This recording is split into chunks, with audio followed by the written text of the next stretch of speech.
ஐயனார் துணை today episode. வீடியோக்குள்ளே போகிறதுக்கு முன்னாடி எங்கள் சேனலை சப்ஸ்கிரைப் பண்ணாதவங்க சப்ஸ்கிரைப் பண்ணிங்க, பக்கத்தில் இருக்கிற பெல் பட்டனை கிளிக் பண்ணிங்க.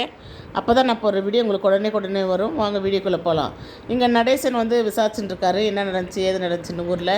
அப்போ நிலா சொல்லுவாங்க, என்ன நடந்துச்சு சொல்லுங்கள் சோழன்னு சொல்லுங்கள், இவர் தான் தேவையில்லாத வாக்குறுதியெல்லாம் கொடுத்துட்டு வந்திருக்காரு, என்ன அது அப்படின்னோடனே அப்போ சொல்லுவாங்க, 30 லட்சமோ 25 சவரன் நகையும் சந்தாவுக்கு இவங்க போட்டு அவங்கள கல்யாணம் பண்ணிட்டுன்னு வருதா. என்னடா இது நடக்கிற காரியமாடா இது, நீங்கள் போய் அந்த பொண்ணுக்கு போட்டு இட்டுன்னு வருதா, அவங்களாம் என்ன ஆளுங்க தெரியுமாடா, ஏண்டா எதனா இதெல்லாம் நடக்கிற காரியமாடா, என்னடா நீங்கள் அப்படின்னா சோழனுக்கு கோவம் வந்துடும். ஆமாம் அவங்க பரவாயில்ல, அந்த பொண்ணுக்கு அவங்க அப்பா அப்படி பேசுகிறாரு, ஏன்னா அப்படி கஷ்டப்பட்டு அவங்க அப்பா அம்மா வளர்த்துருக்காங்க, நீங்கள் என்ன செஞ்சீங்க எங்களுக்காக, நாங்கள் என்ன படித்தோன்னு உங்களுக்கு தெரியுமா, நாங்கள் என்ன காலேஜ் படித்தோமா ஸ்கூல் படித்தோமா என்ன படித்தோன்னு தெரியுமா, எங்கள் அம்மா கொலை பண்ணிவிட்டு நீங்கள் பாட்டுன்னு ஜெயிலுக்கு போயிட்டீங்க, எங்கள் அண்ணன் தானே எல்லாமே பார்த்துச்சு, நீங்கள் பேசாதீங்க, உங்களுக்கு பேசுறதுக்கு அந்த தகுதியே இல்லை அப்படின்னு சொன்னோன்னே நடேசன் எழுந்து அப்படியே விருன்னு போயிடுறாரு.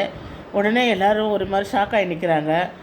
ஏன்டா அந்த மாதிரி பேசுன, நீ பேசுன தப்புடா, என்னடா நீ தான் அந்த ஆள் எதுனா பேசுனா நீ தான் முதல்ல சண்டைக்கு போவிய, நீ என்னடா இப்படி பேசுகிற.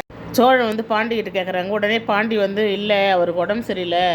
உடம்பு சரியில்லையா, என்ன ஆச்சுன்னு எல்லாமே பதட்டமாக கேட்குறாங்க.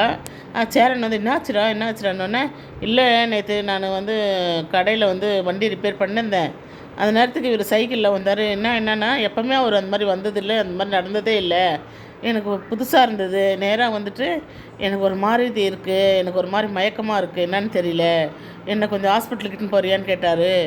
ஏன்னா அந்த மாதிரி அவர் கேட்டது கிடையாது, இது வரைக்கும் அந்த மாதிரியெல்லாம் இருந்தது கிடையாது, எனக்கு ஒரு மாதிரி இருந்தது. சரின்னு சொல்லிட்டு உடனே நான் ஹாஸ்பிட்டலுக்கு போனேன். அங்கே போனால் பிபி அதிகமாக இருக்குது. என்னடா சொல்கிறேன், அவருக்கு பிபியெல்லாம் இல்லையேடா அப்படின்னா, தெரியல பிபி இருக்குது அப்படின்னு சொல்லிட்டு மாத்திரைலாம் கொடுத்தாங்க. அதை போட்டுக்கிட்டு அங்கேயே கடையிலே தான் படுன்னு சொன்னால் கம்முன்னு படுத்துக்கினாரு. அவர் இந்த மாதிரியெல்லாம் இருக்க மாட்டார், அந்த மாதிரி நம்ம சொல்கிறத கேட்க மாட்டார், போடா அப்படின்ட்டு போவார்.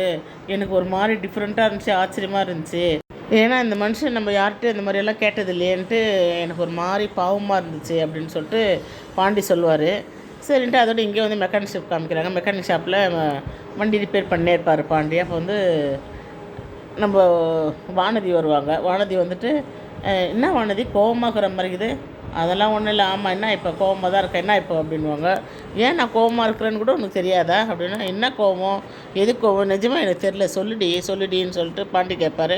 அப்போ நேற்று உன் தம்பி என்னை டார்ச்சர்னு சொல்லிட்டு சொல்கிறான், நீங்கள் எல்லாம் சேர்ந்து சிரிக்கிறீங்க, நீ எனக்கு சப்போர்ட் பண்ணணும்னு பார்த்தா நீயும் சேர்ந்து இந்த மாதிரி சொல்கிறேன். ஆமாண்டி நீ பண்ணது டார்ச்சரில் தான் இருந்துச்சு, எனக்கு தெரியுது நீ அக்கறையில் தான் எங்களை செய்கிறேன்ட்டு, ஆனால் உனக்கு ஏன் இந்த கஷ்டம், பேசாத வெளியில் கடையில் வாங்கிட்டு வந்தால் நீயும் அழகாக ரெஸ்ட் எடுத்துருந்துக்கலாம், உனக்கு தேவையில்லாத சமைச்சு எவ்வளோ கஷ்டப்பட்ட நீ, அதெல்லாம் எனக்கு எவ்வளோ கஷ்டமாக இருந்துச்சு தெரியுமா, நீ செஞ்சதெல்லாம் பார்த்துட்டு அப்படி இப்படின்ட்டு அவங்க பேசுவாங்க. போடா இன்னுமே உன் முகத்துலேயே நான் முழிக்க மாட்டேன், நீ கூட என்னை டார்ச்சர்னு சொல்கிற பற்றியா, நான் எவ்வளோ எஃபெக்ட் போட்டு செஞ்சேன், என்னை டார்ச்சர்னு சொல்லிட்டேடா, இனி உன் முகத்துலேயே முழிக்க மாட்டேன் அப்படின்னு நான் உன்கிட்ட பேசினேன், என்னை செருப்பால் அடி அப்படின்ட்டு அவங்க கிளம்பி போயிடுறாங்க. இதோட இந்த எபிசோட் முடிச்சிருக்காங்க. நாளைக்கு பார்க்கலாம். பாய்.